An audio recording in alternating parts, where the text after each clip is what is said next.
What would you say are some of the most common traits of successful CEOs and leaders? Yeah, I think there's a few. I think, the intensity of change is intense as we've ever seen in life. The cycles of change are getting shorter and smaller. There's so much happening in terms of generations, innovation cycles getting shorter, the pressures of globalization and competition, and the pressure of having to almost reinvent yourself sooner than later. And then you got the pressures of new employees and the focus and emphasis on diversity, equity, inclusion, and social justice, and Me Too, and all the other concepts that are out there that you have to deal with. So it's not easy. So to your point, what do leaders need to do? Now, some of this is counterintuitive, but hopefully this will make sense. Slow down.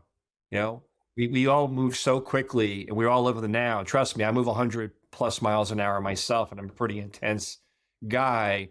But we have to create time for self, and we have to create time to be strategic and to think. And too many people are moving from Zoom meeting or video meeting or in-person meeting to meeting. They don't have time to think. They don't have time to connect with people. So slowing down, creating time for self-thought, for reflection, for thinking is really, really critical. That's a really, really probably the number one attribute that successful leaders have today is that ability. The second is not being afraid to ask for input and advice and feedback, to be able to be vulnerable enough and humble enough to say, I don't have all the answers. I'm going to make mistakes.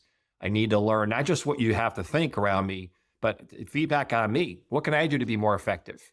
And the ability to ask for that in an authentic, sincere way, and then stop and listen and not get defensive and not react to it. It's so critical for leaders today. And we always talk, this is not a new concept, but the ability to learn. I mean, as a leader, you have to, and this goes back to creating time. If you're so busy in meetings or dealing with Wall Street or your investors or clients or the marketplace or technology, whatever your focus is as a C-level executive or senior leader, are you learning? Are you creating time to spend time? What's going on in the marketplace? What's happening in your industry? What's happening with consumers or, your buyers or whoever your key stakeholders are, being externally focused. Leaders today are way too internally focused.